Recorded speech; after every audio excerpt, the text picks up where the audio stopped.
We are live here at HeadFlyer Brewing for a live recording of the John Krasinski Show. I am John Krasinski. I cover the Timberwolves for The Athletic and have this podcast for Talk North. We are brought to you by Aquarius Home Services. This holiday season, bring a little extra magic home with Aquarius Home Services, your authorized independent Connecticut dealer.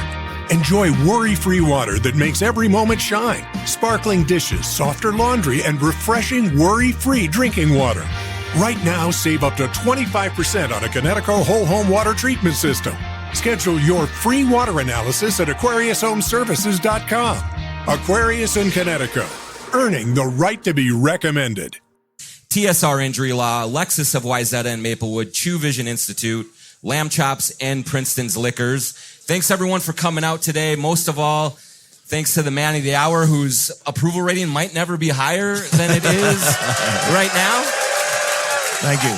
Minnesota Timberwolves head coach Chris Finch. And, last night, Finchy, right before the game started, I'm thinking about this event. And, we've done this once before and trying to think about, hey, what are we going to talk about season at large and things like that. And then God provided a little bit for us and some excitement. So, I was thinking about the ratings for your show, John. I appreciate that. You're kind of in the tank right now. To be honest. That's right. So. I'll take all the help that I can get. Absolutely. But I don't know. Let's just start from the top. Can you just describe that scene for us and what kind of got going to get you upset as you were? Well, first of all, I had a bad week. Yeah. Let's start that way. I think still carrying a little bit of anger from the Memphis game.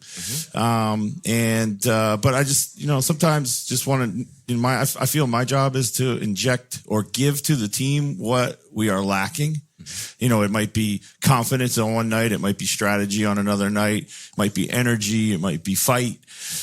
Could be any of that stuff, so I try to be able to supply that in any way I can. I certainly didn't go into the game looking for that. And, I didn't expect to get two. Somebody had texted me after the game. I said, I think I might have gone a little too far, but at that point I was all in. Yes. So, I was going to make sure that I got my money's worth.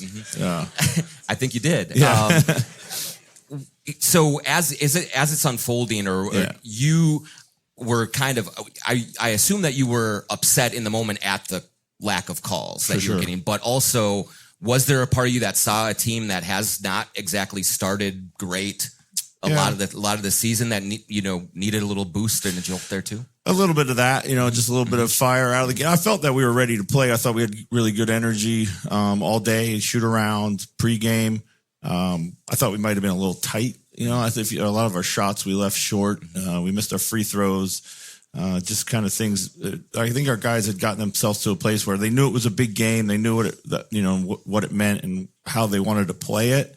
But they just kind of needed to relax a little bit. I'm not sure I added to that element, but I also, that's a team that when you're playing, you got to scrap for everything. And I just, I felt there was a couple calls there that should have gone our way that clearly did not. And I thought they were obvious. And I wasn't going to be one of those guys. We've seen it a couple times this week, where the coach is lamenting all the things in the press conference afterwards, sitting on a loss. And I'm going to try to, address this right now. So I think that if we were to poll these fans, their biggest quibble with the Thunder might be Shea and the way that he's whistled. But I think it felt like certainly what set off at the time, but also what you have discussed in the past and what many other people have discussed around the league is the defense and the way that they defend as physically as it. If you're weighing one or the other, is that kind of the bigger I think it's objection? To me, it's the imbalance of the way the game. Shea's a great player. He's going to get free throws. He's always attacking, and he's super clever. So, that's part of our game right now. And they'll point to the fact that, hey, he only goes to the line, maybe 9 times. Somebody else like Luka might go more, or as a team, we are only middle of the pack, but it's all the fouls that they don't call on them everywhere else. So it's not really kind of a fair argument by them. It's just, how do you judge all the things that aren't called? There's nowhere that we can go and look at, okay, well, all these things were not called because they're not charted. And I think that's really what the league has, struggled with. And, I would say this, the most interesting thing of what happened last night, other than us winning, was the tons of text messages I got from people around the league, coaches, media, et cetera, et cetera, et cetera. So, just all with the same frustration. Did you, in that moment, did you black out? Or did you feel like what you were, because it looked a little hot there for a second.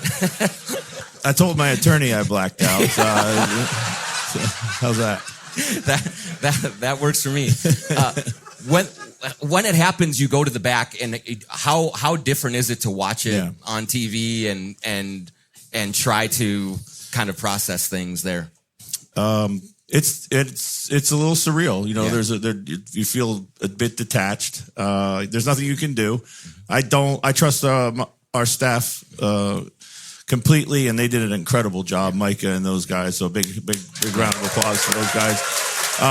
And our players, they know what they're doing most of the time anyway.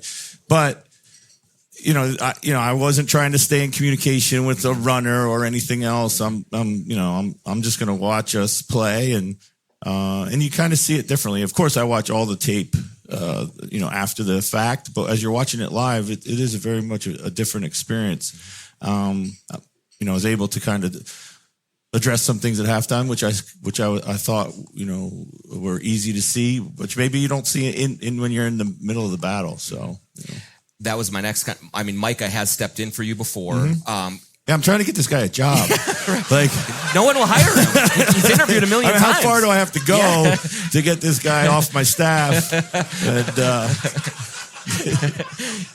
And, he told us afterward. It's interesting that you said, I don't think I settled them down, but he said I didn't want them settled down because I do think that this is a team that has needed to play with a little more edge, right? For the most part of this season, it feels like they are waiting for the fight to come to them rather than bringing it. No doubt about it. Yeah. And so how did you see Micah sort of handle all the emotions of it, but then get it into hey, we still have a game against a great team to win here? For sure.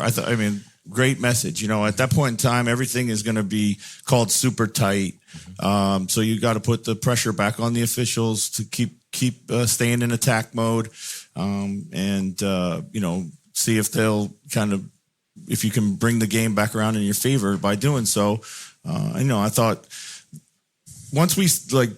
we played a little right after I left. I thought we played a little kind of lifeless, if you will. They beat us to every rebound, and maybe a little bit of shock at that point. But once this first quarter had finished, I said, okay, here we come. I can see, we're waking up right now. So I know you didn't feel it back in Sequester in the back, but the building itself was as live as it's been all year. The players talked about what that meant to them. And can you feel the energy? You've been in the middle of those when Target Center is rolling like that. Can you just feel that energy breathing into the players as it? Oh, for sure. Goes? Our guys have always responded well to the crowd. We got a great crowd. We know exactly what it feels like in the playoffs, and when we have an 8:30 tip, and there's a lot of these going down.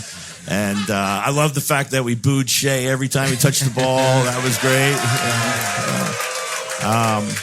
And we just have such a passionate crowd. And to your point, sometimes our team is one thing we don't always have is a galvanizer, like a Kyle Anderson or somebody, who make you want to punch them, but we don't, so sometimes it struggles. We got to wait for something to wake us up, and every team's different. It's just the personality of this team. If I could speak for these guys probably a little bit here, I think some of the overwhelming feeling they saw when you left was, here's a coach standing up for us. We have been, looked over. We have been diminished. We've been, discounted before. And I think that really resonates. You've been here now 5.5 years. You're one of us almost. Is there a part of you that feels that way? What do I have to do to be completely one of you guys? You have to be, it has to be 35 degrees tomorrow and you walk outside and, hey, this is pretty nice. That's what it's got to be. Do I have to suffer through a tough Vikings loss? Okay, yes, absolutely. You have to be tormented and traumatized to a deep degree. Yes. As I said, I mean, I'm a fighter by nature. You know, I'm like the Kyle Andersons of the world. I'm super salty. These are things that are in me, and you know, so yeah, I just figured out I'm not going to sit here and watch us get kind of punked again, in a way that I know we can do something about. So, Anthony was incredible down the stretch when he plays to that level on both ends. Just what kind of goes through your mind about his ceiling as a player, about how far he has come in the 5+ years you've been with him? It's amazing. It's to be on this journey with him, watch it every year. You know, right now I think it's not really for him to take the next step. It's not about adding a move or a different part of his game from a skill set acquisition point of view. It's really consistency of approach to dominate and decision making, and that's it. I think those are the things that are going to propel him and us to the next step. And you know, he's still 24 years old, so he still thinks there's things he needs and wants to add to his game. And while I think that's important, and it is important, because especially, you know, as you go through these playoff journeys, you figure the things that might trouble you, you're going to have a counter for next year. But ultimately, it's, you know, can you dominate every game all the time? And, you know, that's what we're pushing him to do. And the sequencing in the end of that game was phenomenal. You know, hits the step back three, then he gets the block, then the huge rebound, and then he pokes it away. And, you know, for me, like, I'm never satisfied. So I'm like, why don't you do that all the time? You know, like, and that's the battle we fight, you know? Yes. When you start to reach the air that he is reaching as a player and as a status symbol or whatever, there are so many people in his ears about what he can do, what he needs to do. Like, how do you try to cut through that noise and make sure that you two are on the right page, but like you want to keep him kind of focused on where his focus needs to be from a development standpoint? Well, I think the first thing is understanding, you know, playing basketball, and certainly in our environment, should be a safe space for him. You know, it should be a place for him to be able to come and get away from all those voices. They're always going to be there. You know, they're always going to have access to him, whether it be through media or his agents or friends or family or whoever it might be. You know, everyone's going to have some opinion. I think he's at that stage now where he's starting to wrestle what the next level of stardom looks like. And it's not you know, was it more fame? Is it more money? Is it more like, that's not necessarily a good place to be. You know, I think with Anthony, it's always been about the joy of the game. He loves to have fun playing the game. It's important that we and I kind of try to keep him in an environment where he can still access those emotions to play the game. And that's when he's at his best, you know. Can you tell when he is off of that? Oh, for sure. A little bit. How do you kind of try to steer him back on? For sure. Yeah. I mean, there's a lot of things, you know, that, and not just him, it's all of our players, you know, like, players will come into the facility for the work day in any form of mood. You know, they might be in a great mood. They might be not in agreement. They may have played well last night, didn't play well last night, regardless of whether we won or not. Of course, they're happy we won, but they all have individual kind of things they're trying to accomplish too, and they're measuring themselves against that. And so we preach to our staff all the time. It's like the staff has to bring the energy of the player up to a level that, you know, where we make it like a kind of a every day is the same, whether we won or lost last night, you know, and we don't always get there. There's, you know, certainly a lot of things to factor in, but, you know, you can tell when these guys are in need of uplifting. So. Some of the players said last night that the film session after Memphis was not pretty. Yeah. Just what was bothering you the most about it, and what kind of made it the right time for you to drop the hammer a little bit? You know, we have this in our DNA. Sometimes we always meet the high moments as a team. Like we've done a pretty good job of that, meeting these high moments. And you know, we haven't always met the lower moments, and that takes nothing away from Memphis. But you know, a team with a bunch of guys that are out, you know, we didn't play our best basketball, and you're not going to play your best basketball every night. But I thought we played hard, but we didn't play smart. You know, we all kind of were out there trying to do our own thing at one point in time, didn't play with enough composure when it mattered, deviated from the game plan too much. And then, you know, we sit back and we regret, you know, the performance that we just had. And sometimes you have to have these corrections as you go along. And, you know, we've won some games and not played our best basketball. And the challenge is get better through winning. And today you don't practice a lot in today's NBA. So you have to get better through the playing of the games. And when you're not seeing that, then there's a lack of focus, you know. It's a very long season. You probably can only go to that card so often. How do you choose the moments that are it's time to really let them have it, and when it's time to just kind of chill back a little bit? Yeah, you know, it's a lot of it's just feel, reading the team. You know, what might be on the horizon, like what you need to. We try to break the season down into these like digestible chunks of games. It could be a 5-game stretch. It could be a 10-game stretch. It could be, you know, 1 week or something like this, whatever kind of makes sense to them. And we align it with our medium and longer term goals. So in the context of that, you know, depend how far off you stray. And, you know, also you have to just kind of read their mood a little bit too. But you know, good thing about this, they do respond to it. They respond to being challenged hard. It's not always a fun place to live, you know, for me or them. But we seem to have a kind of a codependent, abusive relationship. So they abuse me and then I abuse them back. So, but no, in all honesty, that they you know, we've been together a while now, so we try to temper some of these things, but some of it's inevitable. So. Ant told us it was his favorite film session because he wasn't on it. He was injured, so he's like, I wasn't getting yelled at for one time. Yeah, he did look pretty comfortable up there in the front row. So, you guys are 18-10 now. What would you describe as the overall sort of state of the union? You know, as you kind of get into a tougher portion of the schedule here. You know, good. I mean, I think we're probably a game or two off the pace from where we probably should be. You know, we've had some kind of regrettable losses, but lots of seasons to be able to make up for those. You know, the weight of expectation, having been to the Western Conference Finals 2 years in a row, that's not something that bothers you. I mean, if it's there, we know it's there, we feel it's there, and that's the expectation that you want and you want to live with and you embrace. It's the internal challenges of recognizing, like, yeah, we have a lot of continuity from last year, but we also are a different team. You know, we have young guys that we're trying to figure out, get up to speed, who can help us. We, you know, we've got Ant playing more as the point guard right now. You know, these are decisions that we made, strategic decisions that we made going into the season, that we took a longer term approach. And so there's going to be some inconsistencies and some ups and downs in those decisions as well.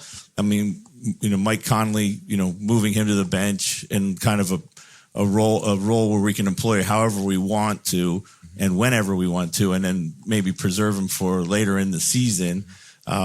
You know, we haven't really mastered what it looks like when he's playing his best for us yet, too. And we know, like, you know, I could just flip the script and move him back into the starting lineup, and we look a lot like we did last year, but that is more of a short-term perspective for us. And so we're trying to accomplish a lot of things right now, trying to thread this needle. And, you know, we've taken some losses maybe as a result of it, but we're pretty confident that, you know, we're still a damn good team, and that, you know, when we come out the other side of it, we're going to be deeper and better than we were a year ago. It does feel like you, as a coach, in particular during the regular season, are kind of a tinkerer in terms of like just wanting to try different things, especially early in the season.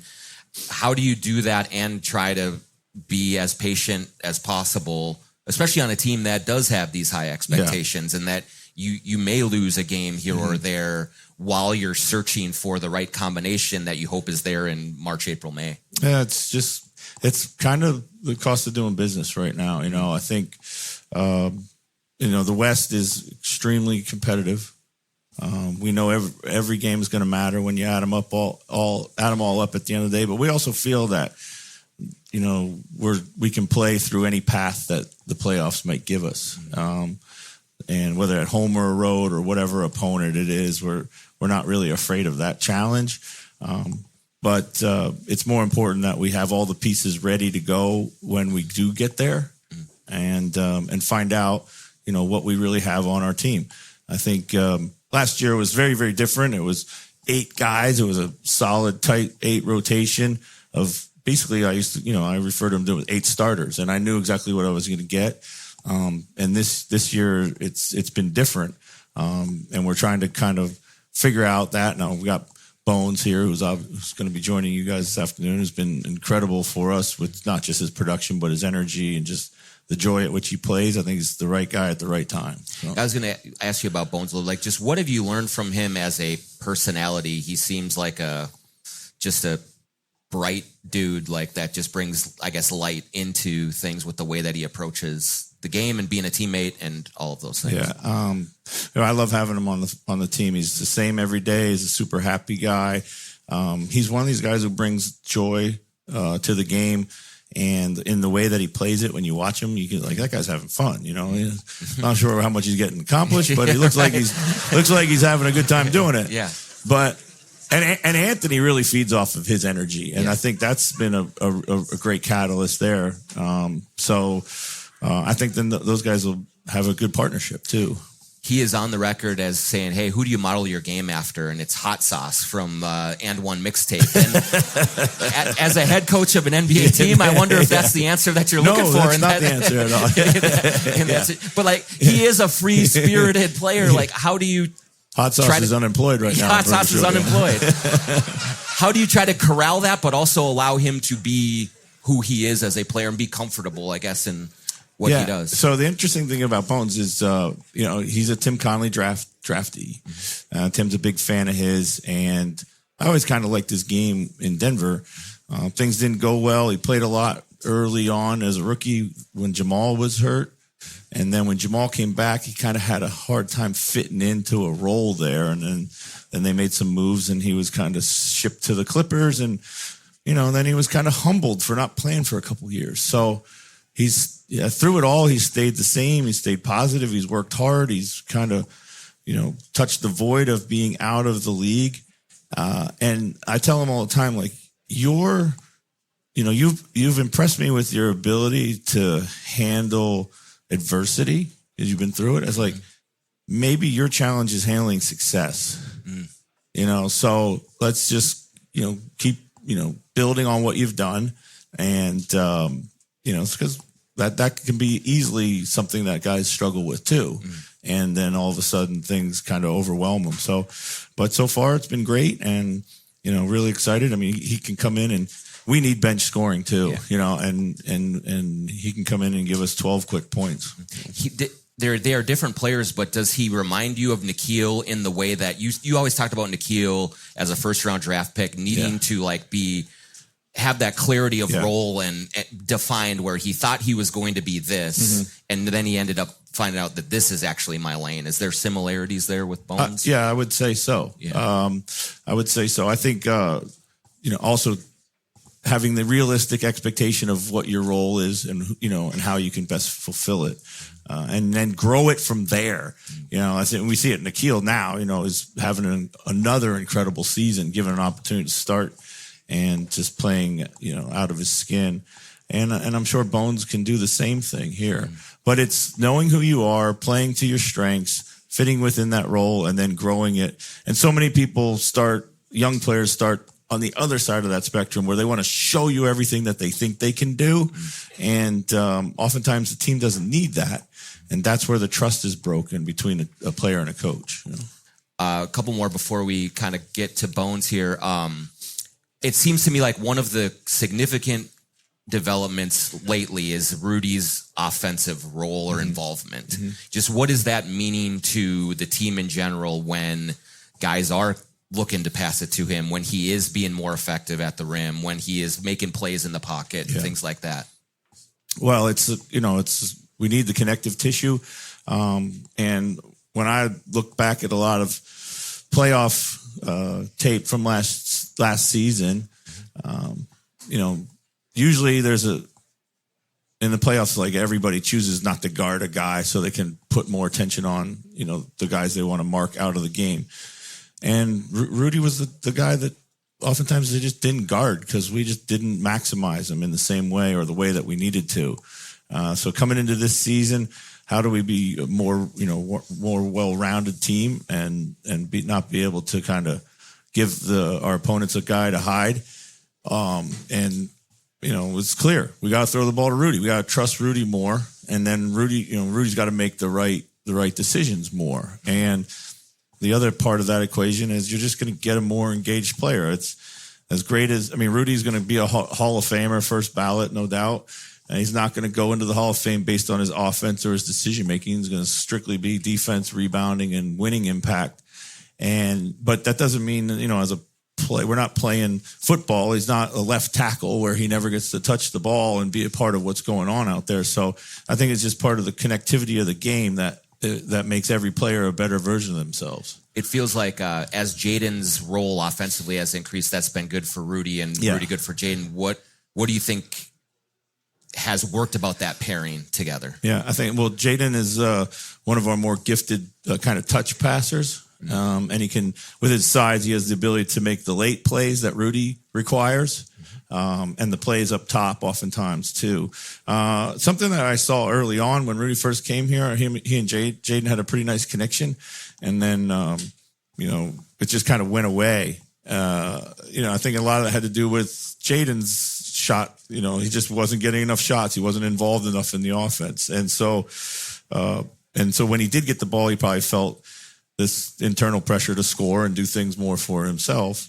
And now I think he's more at peace, and has faith that he's going to be a more vital part of the offense. And, that was probably the biggest offensive emphasis coming into the season was to grow Jaden's role. And if we grow Jaden's role and, it's like trading for another player, and the internal growth piece is something that we really kind of drilled down on in the off season because we had to. We were confident and very comfortable in the guys that we were bringing back, or we chose to bring back in free agency, and then that meant we got to have a better Dante. Moving him to the starting lineup was going to be key to that. We got to have a better Rudy, like trusting him and then him making the right play, and then we got to have a better Jaden, and that's just literally like forcing the ball to him more so he stays involved. So. What was Christmas like in the Finch household when you were a kid? Were you yelling at the mailman for not delivering the presents on time? Or No. I just remember we'd have to stay upstairs forever, until your parents figured out what Santa Claus. Oh, when you were young, you figured there was, what they were sorting through what Santa Claus. Yeah, of course, right. When you got older, you realized they were recovering from a hangover from the night before. So, You remember any gifts that you were looking for when you were a kid, or like a big one? No. I mean, everybody wanted a bike. Yeah, that was probably it. Well, as we wrap up, thanks for doing this, Finchy, as always.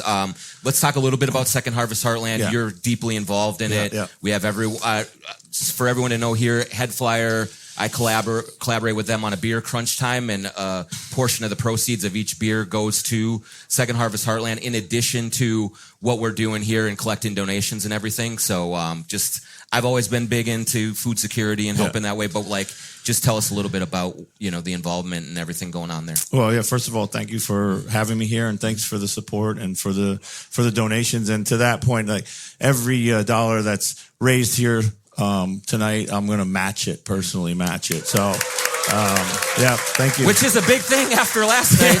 Yeah, well, that was the original plan. Now it's going to the Pay Chris Finch's Fine Fund. But yeah, no, listen, I mean, it's, I get kind of a little emotional when I talk about this because we are the wealthiest country in the world with the greatest resources, and we cannot figure out the most basic problem of how to feed everybody. It is simply a math equation. We have more food than we need, and we can't get it to the people that need it. And what has to happen is the connective tissue of resources, people, any kind of effort to close this gap and make this problem go away. And at Second Harvest Heartland right now, we have a moonshot goal to cut by 2031, cut hunger rate in half in the state of Minnesota. And they're well on their way of doing it. With a lot of effort, large and small, from this community. Because one thing I love about this community is that people show up and they support each other through charitable giving and other nonprofits. So it's something that everybody here should be super proud of. So give yourself a round of applause for that. Thank you. Great. All right. Well, I can't thank you enough for taking the time after a big night and in the middle of the long season to come out and join us. And so everyone, thank Chris Finch for coming in. And thank you very much. Good luck the rest of the way. Yeah, appreciate it. Yeah. All right. And again, thank you very much. Everyone have a great holidays. And this is amazing, man. Turn out like this. So thanks a lot. We will take like about a 10, 15-minute break. We'll get Bones in here. And so if you want to refill, tip your bartenders and pourers. And we'll get right back to it with Bones Hyland.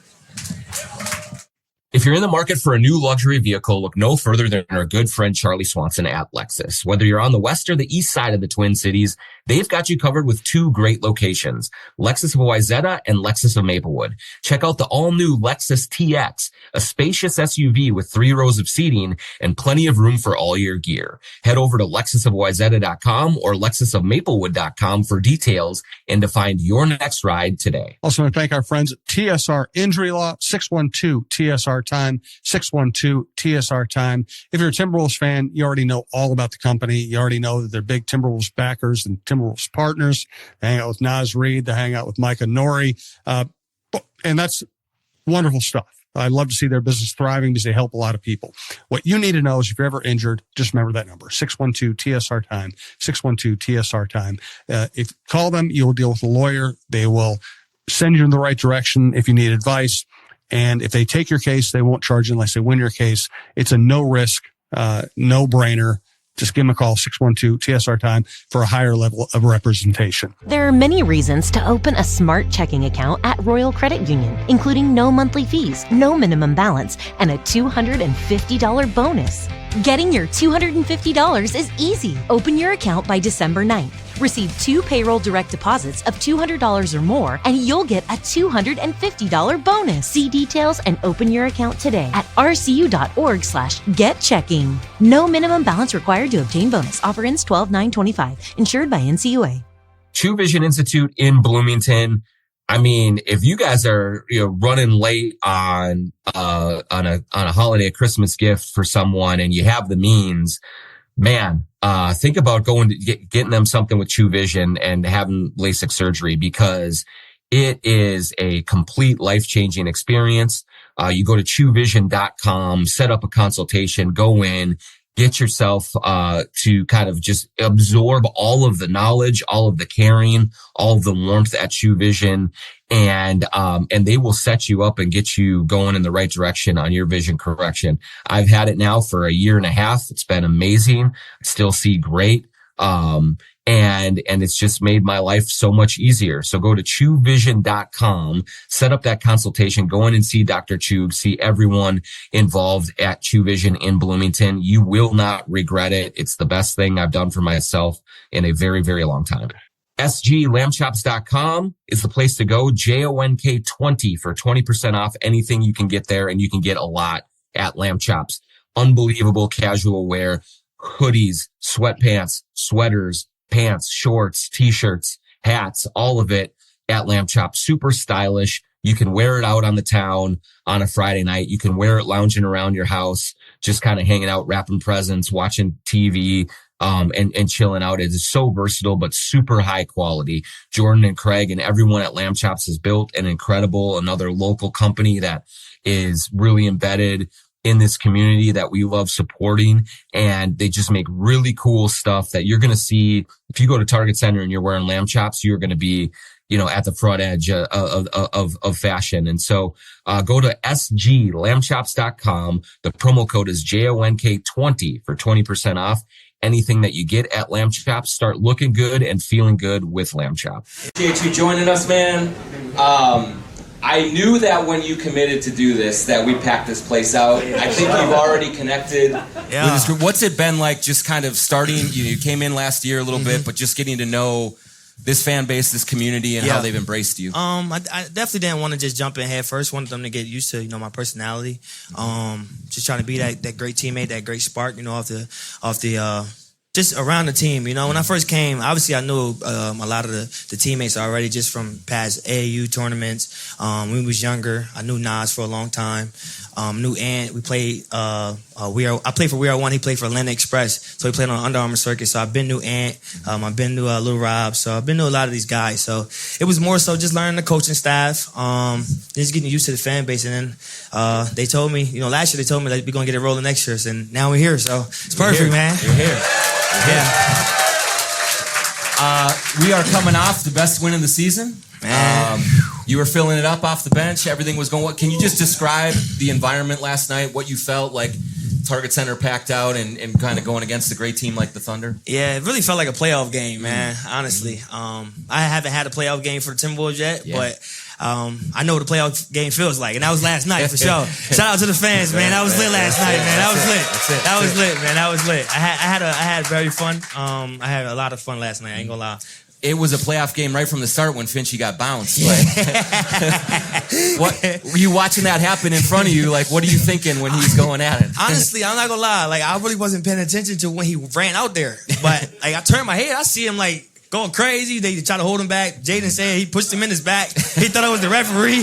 I'm trying to figure out what's going on. I look back, Vinci going crazy, but it sparked us as a a unit, as a team. And sometimes you need that from a coach, to get us rolling, get us going. I don't know how many times Vinci got thrown out, but not many. Not many. And said he was going to pay his fine, so he should be all right. This is a team that has sometimes struggled at the start of games, just to get into it. When something like that happens, is it just a jolt? Does it go that way? For sure. And it makes you just want to play much harder. You see a coach like that going to bat for you, going to war for you. When things aren't going, how it's supposed to go. Coach Finch laid it on the line for us, and we just sparked the energy from there, though. Yeah. You kind of, when you see the way that you guys play collectively against the team that was 25-2 at the time, what does that tell you about the potential for this group going forward? Man, I be feeling like, just like the season, how it be going for us, we be tricking off games that we just know we supposed to be, just beating these guys. And I feel like sometimes we just get up, ready to play against certain teams. And we got to get out that, that mindset, like, oh, it's this player on this team, we're going to put our jersey on, the right way. When it's this team, we're going to take it step back. We're not going to play as hard. So I feel like we're trending in the right direction, though. From last night when they gave us that boost we need, hopefully we get a run going from here on out, because we had a long talk after the game, actually. Yesterday, just trying to get that, we need to stop doing that when we play against good teams. Everybody's all into it, when we play against teams that, maybe aren't as the talent level or got the record as OKC. Man, we take them lightly, At the end of the day, it's the NBA. Everybody can play. The team that's probably 4-25 can beat you, coming in on any given night. So you got to respect everybody in the NBA. They got here for a reason. They're here for a reason. And, you got to put your jersey on the right way every time. Your role is really growing with this team. How have you tried to find the right spot for you and just make sure that you're playing your best, but also given what the team needs here? Honestly, I feel like my role has been easy to find. Just coming in, just being that spark bunny, that spark energy.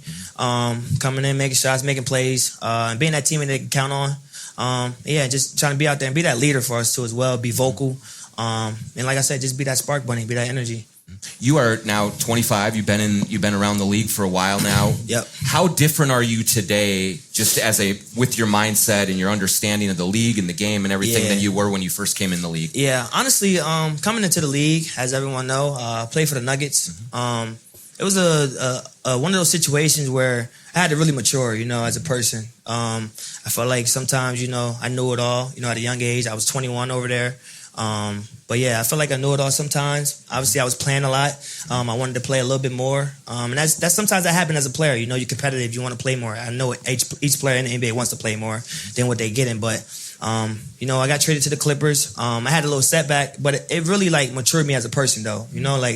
everything ain't always about you, you know? Like, you got to mature as a man first, then as a basketball player, and then just playing under guys like, you know, Kawhi, Russell Westbrook, James Harden, Paul George, you know, all those guys, and you just watching their work ethic, and just watch how they, you know, come in as, you know, as a person first, and how everyone just, you know, embraces them, and no matter if things are going their way or if it's not, they still the same person each day. So just taking stuff from them, you know, off the court, and then obviously on the court, just watching them work out and stuff. It's been, you know, just is a blessing to me, and it has helped me, you know. Now I feel like nothing can, you know, shake me from, you know, if things ain't going my way. Obviously, when I wasn't playing, still just being that great teammate that, you know, you need, because honestly, being a great person, it'll take you a long way.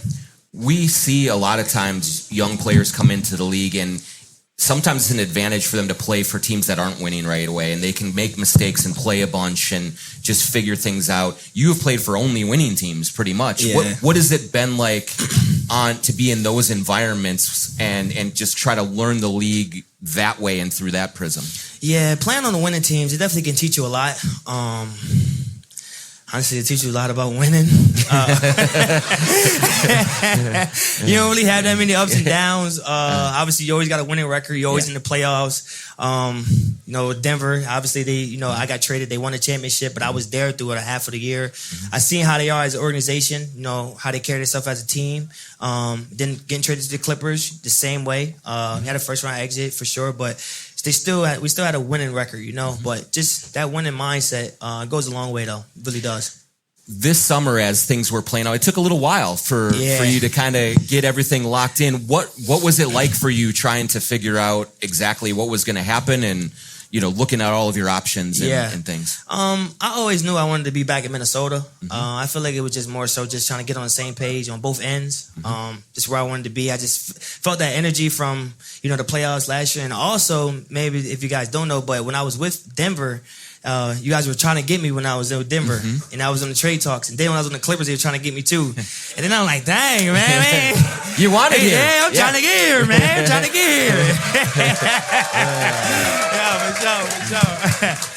Yeah, but I mean, that's your guy, Tim Connolly, obviously. Yeah, he for drafted sure, you. man. He obviously really believes in you. What does it mean to have someone, you know, one of the best GMs in the league, really believing in you and wanting to have you in the mix the way that he has? Yeah, definitely kudos to, you know, Tim. He drafted me at a young age. He took me at 26 with the Nuggets. But just a guy who believes in you goes a long way, you know. Like, he's a great person. He looks after everyone on the team, everyone in the organization. You walk in the organization, I mean, in the building every day, everyone has the same energy, same, you know, and that's just a kudos to Tim and how, you know, he wants his staff, and then it trends down to the coaches, then to the players. Everyone gets along. It's not a Davey in there and somebody's, you know, don't like somebody. You know, I've been on teams, you know, that's like that sometimes. You get a little moody, you know, but I ain't gonna lie. It's just fun, you know, walking into work every day and knowing, like, it's my, you know, that's my brother, you know, like, I know when it's wartime, he gonna have my back. We don't argue, no, none of that. So, yeah, it's definitely one of those. Speaking of that, I mean, the other guy that has your back is Ant. Like, you know, he told us, like, shout out Ant, man. Shout out Ant. He said when I look at, he's like, when I look at Bones, I see a star, and he's like, I don't know if I know what a star is. I'm like, Ant, you know what a star is. So, he's a superstar, brother. How did that relationship develop? Why do you guys vibe as well as you do? I think, you know, when you see somebody work out, like, really hard and work on their craft, I think that really, like, it starts there, and that's when you really, like, respect someone, you know. And then once you see how they play and, you know, the things that they do on the floor or the court that other, you know, players just can't do, I think that it trends to that. And obviously Ant been seeing me play since I was, you know, like I said, when he played on Atlanta Express, I played on Where It Won. But yeah, it started from there though, and just took off from there. Obviously, I got here with Minnesota, and it was more so a close feeling now, you know. And he had to see me close up, and he ain't lying though.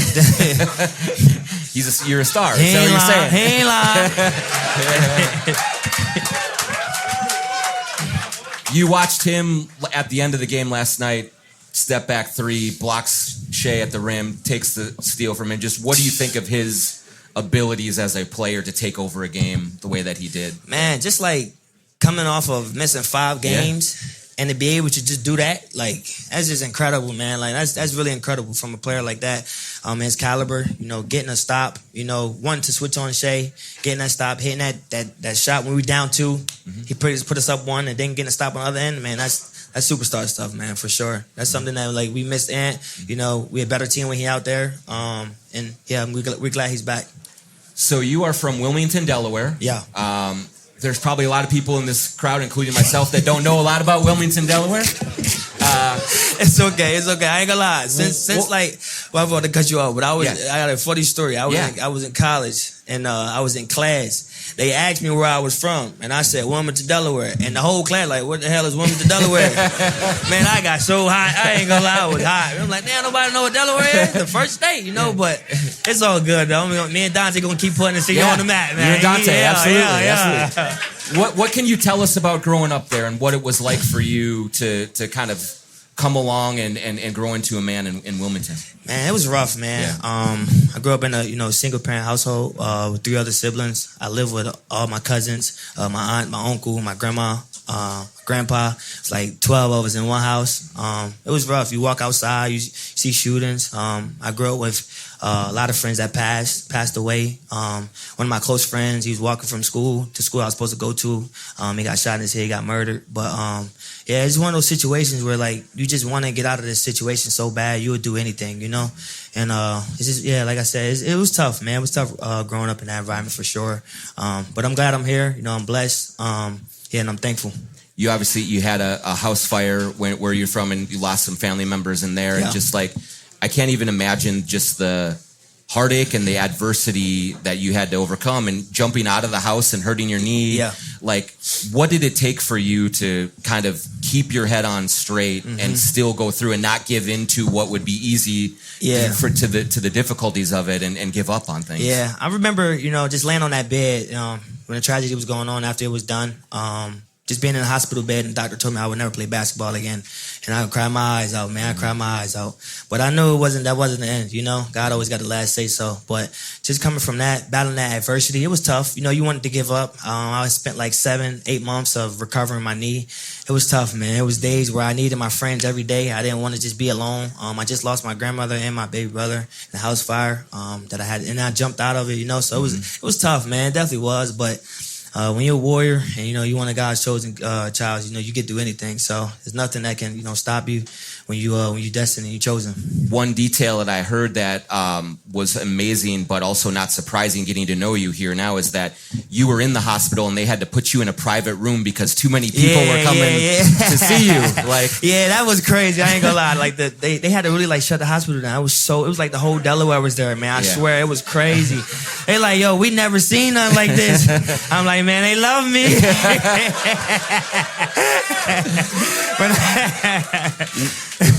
What is it about you, do you think? I mean, people are drawn to you. Like, what is, like, how does that connection form like that so strong? I just think it's one of those, like, obviously I'm an NBA player, but I'm just like these guys, like in front of me, just like everybody else. I spend my 3 hours signing stuff, 3 hours taking pictures, 3 hours talking to everybody. Like I'm just that type of person, like, and I feel like you treat people how you want to be treated. My mom always told me, like your character, being a good person, to take you farther than your talents. You and I were talking after the game a couple of games ago. You had 18 points and a win, and what I remember most in that Sacramento win is there was a moment later in the game and you get the ball in semi-transition. Keegan Murray's in front of you, and you just went right through his chest to the rim. And I feel a desperation in your play, like just an urgency about it. Is that just from everything that you've been through to get to this point, and like making sure that this is, you're staying where you are and you're playing with that hunger? Yeah, for sure. Like I said, just going back to, how I grew up, you just don't ever want to go back to that, just struggling in the night, the lights ain't on, struggle to, pay the bills, move from house to house. You just, that type of stuff just replay in your head a lot. And when you got these moments and these opportunities, you got to take them head on, and that's just something that I always live with. Like that one-on-one situation I had with Keegan in transition, I'm like, man, I'm going to win this battle. Like, I'm going to score, I'm getting fouled, or we scoring somehow, but he ain't stopping me. Yep. So that was one of those. What are you kind of looking forward to here as the season progresses here? It seems like you guys are starting to find yourselves a little bit and build things. Like, what do you think this team is capable of? Man, we can win a championship, man. We got a really good team, man. Yeah, man. Gots to bring a championship, man. Gots to, man. How will that happen? What's it gonna take for you guys to do that? Obviously, all of us, man. Like 1 through 15, like it ain't just gonna be one player. Like you seen OKC, it took them, everybody to win. Teams like even the year before that, Celtics, Nuggets, everyone, contributes to winning the championship. It's not just gonna be one person. So we just if we all on the same page, we all just playing together and playing with that hunger and that grit. I feel like we can beat anybody. Like nobody can beat us. Mm-hmm. When you look at Rob Dillingham, you see a little bit of yourself. Yeah, for sure. Just like the style of play, young guy trying to find his way and believes so much in himself that way. Yeah, for sure. I've known him since I've my rookie year, but he was in college still. And he was just always to text me and stuff like that. But he always been like that little brother to me. Like you just want to see him do well so bad. And it's one of those situations I tell him all the time. Like I was in your situation, I was in your shoes. Not playing, and it sucks. Because you want to play, especially being young, coming to the league. You want to prove yourself. You want to get out there. You want to show these people what you're capable of too. And I'm just telling him, like, man, like as long as you win your day every day, you work out, you work hard, and you worry about what's in front of you and not like anything else, bro. I promise you're gonna win. Like just stay down, keep grinding, keep working, everything will fall in your lap. But once you start to get lose faith and get rearing, just start going left. Thinking too much, overthinking things. Like it won't turn out how you want it to turn out for you. So I've been telling him, man, like, bro, you good, bro. Just stay with it, bro. You good, bro. I've been in your shoes before, bro. You good. Were you? I feel like probably last night was one maybe where you're proud of him because he didn't hit shots, 6 rebounds, couple steals. Like he's in there doing dirty work, man, like in the fourth quarter against the Thunder. Sure, he got them 3 stops that we needed. Then he led. He got the ball. Dante passed it to him. He got the drive down the lane, threw it up to Rudy. We needed that bucket, And I remember after the game, he says to me, like, man, I wanted some buckets, man. I'm like, man, you played good, bro. My boy want them buckets, man. I said, Dilly, you played good, bro. You played good. You helped us win tonight, bro. You played amazing. What are you kind of learning about playing with Rudy? Man, he's a force down there, bro. Like, I remember when he got, he had I don't know if it was an incident or wherever he had to leave the game early. Yes, and his baby was born. Yeah, his baby was born. So when he left, I'm looking down to the left. I'm like, where the hell Rudy at? Mind you, they keep scoring in the lane. Right. I'm like, damn, Rudy presence being missed right now. I can't lie. But he's just one of those enforcers where nobody want to go down there. He blocks everyone's shots. He make people scared to, go down there and try to score layups or floaters. He's just one of those guys you never want to, let go because like, he gonna bring it every night too. We were just talking with Coach Finch, and he was saying how fond he is of you and your playing style and everything. I just wonder, what's it been like to play for him? Because you certainly have a style that is all your own. Yeah. And how does he allow you to be creative and be you, but also want you to kind of fill a certain role? Exactly. I think he does a great job of just telling me just be myself. Sometimes he sees me overpassing or over making the right play, but I'm just like I love seeing my teammates happy. Just like seeing them get going, because I know at any given time I can get myself going in a matter of 2 minutes, 30-second spurts. So I always like to see my teammates get going first. But yeah, just trying to find that balance of being myself, scoring, or whatever the game is giving off. You just take it that way. Has it been often in your career where you've needed a coach to say, "Hey, shoot more"? Like, yeah, it's I ain't gonna lie. Like a lot. Ty Lue definitely did. Okay. Props to him. He definitely told me to be myself and go out there and play my brand of basketball and just be myself out there, because obviously this is what's got me here. But yeah, definitely the 2 coaches for sure. When you are kind of out there in the court and you start to catch your rhythm, what does that feel like, and how quickly can it come for you? Does it just take one shot to go? Does it take, Yeah, I be feeling like one shot is on. Like once I hit that one, it's on. Then you run off 2, 3 more. Now the whole building on fire. Let's get it. It's on fire. Let's find a way out. Yep.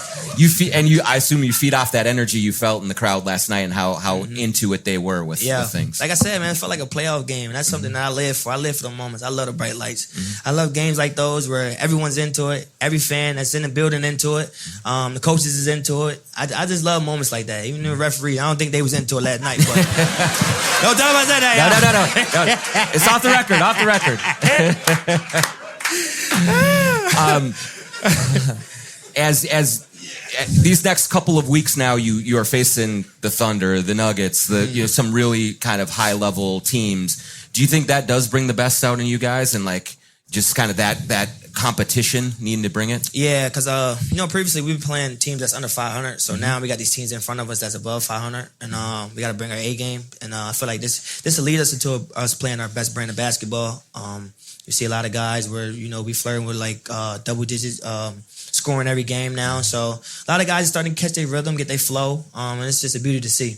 Does it feel like this is a team that has had so much success the last couple of years that maybe the early part of the season they're just kind of like, hey, can we just get to the playoffs here a little bit? Yeah, for sure. But that's the thing that I feel like you got to go away from, because it'll bite you, and as when you go down the road, because you're gonna need these games in the beginning, because you got to think like. The West is so strong. Like every team is good. They don't like if you take a night off, you get bumped from 3 to 7. Like in just one game. So you can't really take no nights off. Like one game off. Every game counts. Like I said, like you don't want to disrespect no NBA teams. Like I said, everyone's here for a reason. So it don't matter for team 4 and 20, man. You gotta bring your A game. This is a team that I think in a locker room that can be a little quiet sometimes, and you are not that way. Yeah. Is it easier for you to kind of assert yourself when you're in the rotation, when you're getting minutes versus like maybe when you first got here and you're kind of just on the outside looking in? Yeah, for sure. It's definitely a different balance of, obviously, like people might not know Jaden talks. Like he has personality. He does, he might not show when he's playing, but I swear, like in the locker room, he's funny, bro. He is funny, but you definitely want to have that balance. Obviously, I'm an outgoing person. I'm an energetic person, so my personality ignites the room. It gets conversations going, and I feel like that's just what you need: a good, well balanced. Any like one thing about Jaden, some funny thing that he said that got you rolling, or you can think about right now, or not right now, no. But he is funny as hell, though. Well, hey, man, Bones Hyland, thanks so much for coming out here, for sure, man. Sharing your time. Everyone here loves you. Oh, that's the last thing. Tell us about it. Where did it come from? Like, where did you get this? I ain't gonna lie. I just felt like I just made one shot one time, and I was just doing. It just went to this. I'm like, oh yeah, that's the one. I swear, bro. I'm like, oh, I like that. I ain't gonna lie. It's a freestyle, right? Every time, and I just wanted to like have that bond with the fans. Like you score, you want to have a bond with the fans. I'm a guy. I like to have. I like energetic plays. I like when the fans is into it. Obviously, that's what they pay. To come see. They want a show. They want somebody to come out there and bring them energy. So yeah, I'm here for that. All right. Give it up for Bones Hyland one more time. So, man. Appreciate y'all, baby. Appreciate you. All right, we're gonna let Bones get out of here, and then we'll come right back, do the raffle for the tickets, do a little Q&A as well. If you have Timberwolves questions for me, we'll answer a few of those, and then we'll get going. Thanks, everyone. Thank y'all.